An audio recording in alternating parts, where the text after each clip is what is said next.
Last year, I opened the chest of a 67-year-old man whose arteries looked like concrete pipes. He was on 4 blood pressure medications. 4. And his pressure was still dangerously high. He wasn't lazy. He wasn't ignoring his health. He was doing everything his doctors told him to do. And yet, there he was on my table. But here's what nobody told him. And what I'm going to tell you today, the answer was sitting in his kitchen the entire time. 5 simple things. No new prescriptions, no side effects, just food.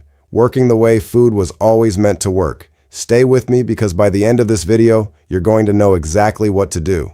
Starting tonight, let me tell you something they don't always explain at the doctor's office. After 60, your blood pressure doesn't just go up because of stress or salt. Something deeper is happening inside your arteries. Think of your blood vessels like a garden hose. When you're young, that hose is flexible. It stretches, it absorbs pressure, it handles the flow. But as you age, the walls of those vessels start to stiffen. They lose their elasticity. And a rigid hose can't handle the same pressure a flexible one can. That's when things start to go wrong. Now here's what makes this personal for me. I've spent 30 years as a cardiac surgeon. Clears throat.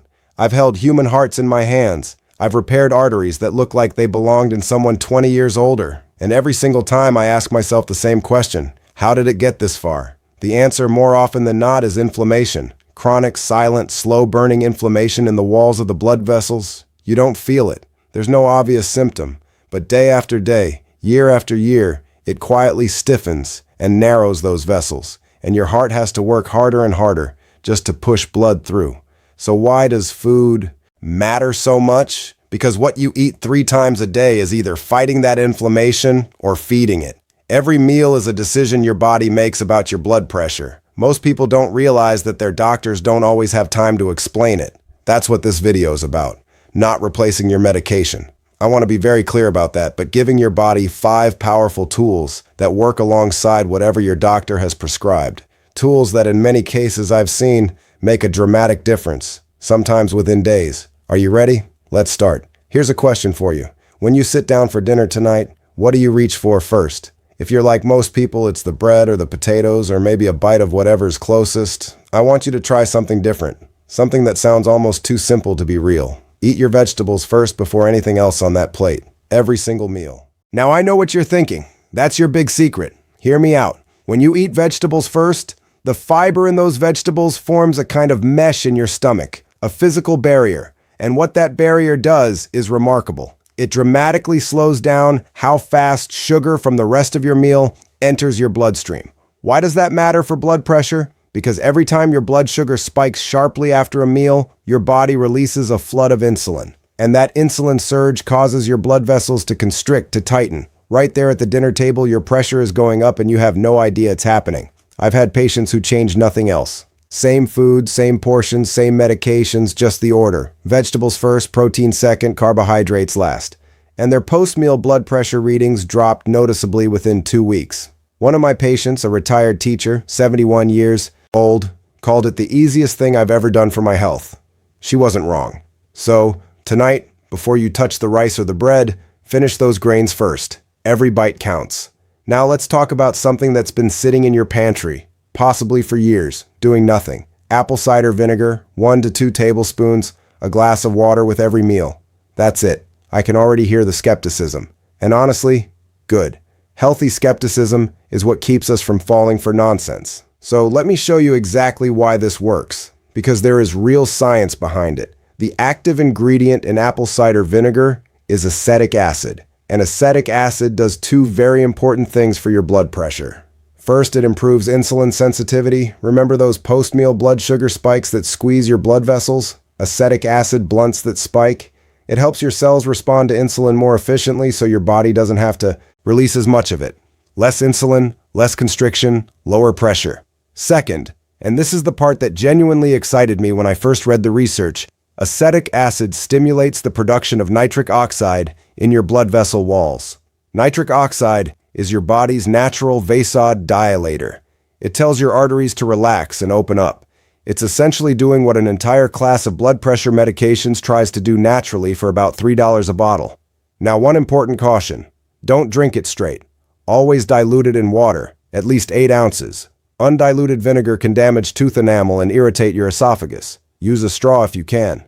And if you have any history of stomach ulcers or acid reflux, have a conversation with your doctor before starting this. But for most people over 60, this is one of the simplest, safest additions you can make. One glass with breakfast, one with lunch, one with dinner. Give it 3 weeks and check your numbers. Have you ever tried apple cider vinegar for anything? I'd love to know in the comments what you've heard about it, what you've tried, what surprised you. Let me ask you something. Do you check your blood pressure in the morning? Most people do, but here's what almost nobody talks about. What happens to your blood pressure while you're asleep? For many people over 60, pressure doesn't drop the way it should during the night. It should go down. It should give your heart a rest. But in a condition called nocturnal hypertension, it stays high, or it spikes. While you're lying there completely unaware, your heart is working overtime. Your arteries are under stress, and you wake up the next morning feeling tired and wondering why. Nocturnal hypertension is one of the most underdiagnosed and dangerous patterns I see. It's linked to a significantly higher risk of stroke and heart attack. And the troubling part is this. Your regular daytime readings won't catch it. You can have perfectly acceptable morning numbers and still have a serious problem happening every single night. So, what do walnuts have to do with any of this? Quite a lot, actually. About 30 grams, roughly 14 halves, eaten 30 minutes before bed, has been shown in multiple studies to meaningfully reduce nighttime blood pressure. And here's why. Walnuts are one of the richest plant sources of alpha-linolenic acid, a plant-based omega-3 fatty acid. They also contain melatonin and a compound called larginine. Together, these work to relax blood vessel walls, reduce vascular inflammation, and support that natural nighttime pressure drop your body is supposed to make. Think of it as a gentle signal to your cardiovascular system. It's time to rest. Stand down. 30G, 14 halves, 30 minutes before bed. Write that down. It's one of the simplest things I recommend, and one of the most consistently effective. Now I want to tell you about a flower. A deep red flower used in traditional medicine across Africa, Latin America, and the Middle East for centuries, and that modern cardiology has finally caught up with. Hibiscus tea, 3 cups a day. If you've never heard of hibiscus tea, you may know it by another name. Sorrel, carcade, or simply red tea. It has a tart cranberry-like flavor, and it is remarkably powerful. Here's the science. Hibiscus flowers contain compounds called anthocyanins and organic acids, specifically hibiscus acids. And these compounds act on your blood vessels in a way that is strikingly similar to a class of prescription medications called ACE inhibitor. You may have heard of ACE inhibitors. They're among the most commonly prescribed blood pressure drugs in the world. What they do is block an enzyme that causes your blood vessels to constrict. Hibiscus does the same thing naturally without the cough that so many patients complain about as a side effect of the medication. A study published in the Journal of Nutrition found that drinking hibiscus tea daily reduced systolic blood pressure by an average of 7 points in adults with mildly elevated pressure. 7 points that is clinically significant. That is the kind of result that makes doctors take notice. 3 cups a day, hot or cold. No sugar or very minimal sugar because sugar will work against everything we're trying to do here. A small spoon of honey if you need it. That's perfectly fine. Now, one important note. If you are already taking ACE inhibitor medication, please talk to your doctor before adding hibiscus tea regularly because combining a natural ACE inhibitor with the pharmaceutical one can push your pressure too low. That's not the goal. We want balance, not overcorrection. But for most people, this is a beautiful, simple, genuinely pleasurable habit. A warm cup of red tea in the morning, one in the afternoon, one in the evening. Your arteries will notice. What's your tea of choice right now? Let me know below. I'm curious how many of you are already helping your heart without realizing it. I want you to walk to your kitchen after this video, open your cupboard, and look at what oils you have in there. Because what I'm about to tell you might be the most important thing in this entire video. And it's also the thing that food manufacturers have spent a great deal of money making sure you don't fully understand. Most of the cooking oils that line supermarket shelves, canola oil, soybean oil, sunflower oil, corn oil, are extremely high in omega-6 fatty acids.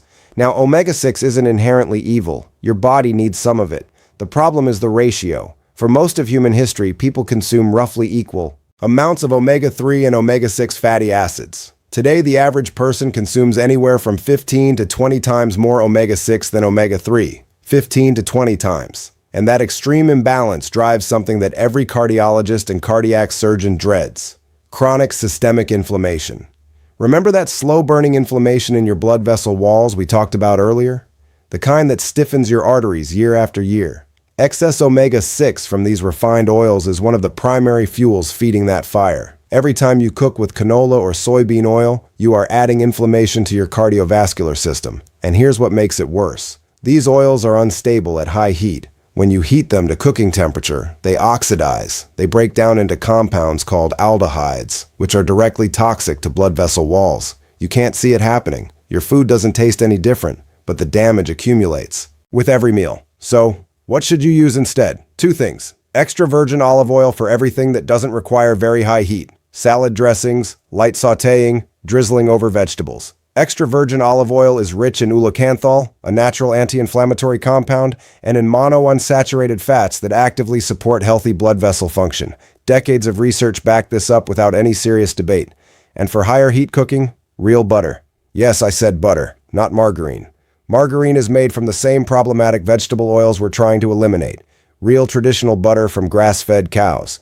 If you can find it used in reasonable amounts, it is a far better choice for your cardiovascular system than the refined seed oils most people are cooking with every single day. I know this goes against what many of you were told 20 or 30 years ago. The butter is bad. Used vegetable oil message was everywhere. I heard it too, but the science has moved on. And as a cardiac surgeon who was seen inside thousands of chests, the evidence points clearly in a different direction now. Check your cupboard tonight. If you have canola or soybean oil, you don't have to throw it away immediately. Just stop buying it when it runs out. Replace it with extra virgin olive oil. That one change alone over 3 to 6 months can make a measurable difference in your inflammatory markers and in your blood pressure. I want to stop here for a second because I think something important needs to be said. You've just heard 5 things. Eat vegetables first. Apple cider vinegar with meals. Walnuts before bed, hibiscus tea 3 times a day, replace the wrong oils, and I can already predict what some of you are thinking right now. This sounds too simple. If it really worked, my doctor would have told me.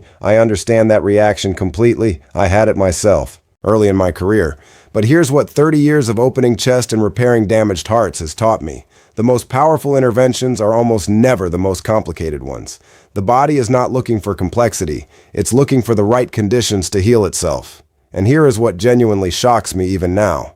Every single one of these 5 strategies works through the same fundamental mechanism, reducing inflammation and improving blood vessel flexibility.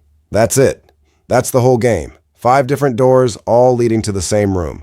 The man I told you about at the beginning, the 67-year-old with the concrete arteries. After his surgery, I sat with him and his wife for a long time. We talked about all of this. Every one of these 5 things. He made every change slowly, carefully, in conversation with his cardiologist. 6 months later, he came back for his follow-up. His doctor had reduced him from 4 medications to 2. His inflammatory markers had dropped significantly. His pressure was stable, genuinely stable for the first time in years. He looked 10 years younger. And the first thing he said to me when he walked in was this: "Why didn't anyone tell me this sooner?" That question stays with me. It's part of why I make videos like this one, because the information exists. The research exists. But somewhere between the laboratory and the doctor's office and the patient sitting at their kitchen table, it gets lost. You are sitting at that kitchen table right now, and you have everything you need to start tonight. Not tomorrow, not after your next appointment. Tonight. That is not a small thing. That is everything. Let's bring this all together, because I don't want you to leave this video with a list you'll forget by tomorrow. 5 things, 5 changes. Let me say them one more time clearly. 1. Eat your vegetables first, at every meal, before the bread, before the rice, before anything else. 2. 1 to 2 tablespoons of apple cider vinegar in a glass of water with each meal. 3. 30 grams of walnuts, about 14 halves, 30 minutes before you go to sleep. 4. 3 cups of hibiscus tea every day, hot or cold, minimal sugar. 5. Replace your canola and soybean oils with extra virgin olive oil and real butter. That's it. 5 things. No exotic supplements, no expensive equipment, nothing that requires a prescription. Now here's what I want you to do right now before you close this video. Pick just one, not all 5. Just one that feels easiest for you tonight. Maybe it's the vegetables first. Maybe it's ordering some hibiscus tea. Maybe it's checking that oil cupboard. Just one. Start there, because sustainable change doesn't come from doing everything at once and burning out in a week. It comes from one small decision. Repeat it consistently until it becomes invisible. Until it's just the way you live. I've seen this work, not in theory, in real people in their 60s and 70s and 80s who decided it wasn't too late to give their body better tools. It is never too late. Your blood vessels are remarkably responsive. Give them the right environment and they will respond. I'd love to know which of these 5 are you going to try first. Tell me in the comments. I read them. And if this video helped you or someone you love, please share it. There are people in your life right now who need exactly this information and have no idea it exists. And if you haven't subscribed yet, please do. Every week, I bring you honest, evidence-based information that I wish every one of my patients had access to long before they needed surgery. Take care of your heart. It has been working for you every single minute of your life without asking for anything in return. It deserves this. One last thing, and this is important. Everything I've shared today is general information based on current research and my clinical experience. It is not a replacement for your personal medical care. Please do not stop or reduce any medication your doctor has prescribed without speaking to them first. Bring this information to your next appointment. Have the conversation. Your doctor is your partner in this, and these 5 strategies work best when they work alongside proper medical supervision.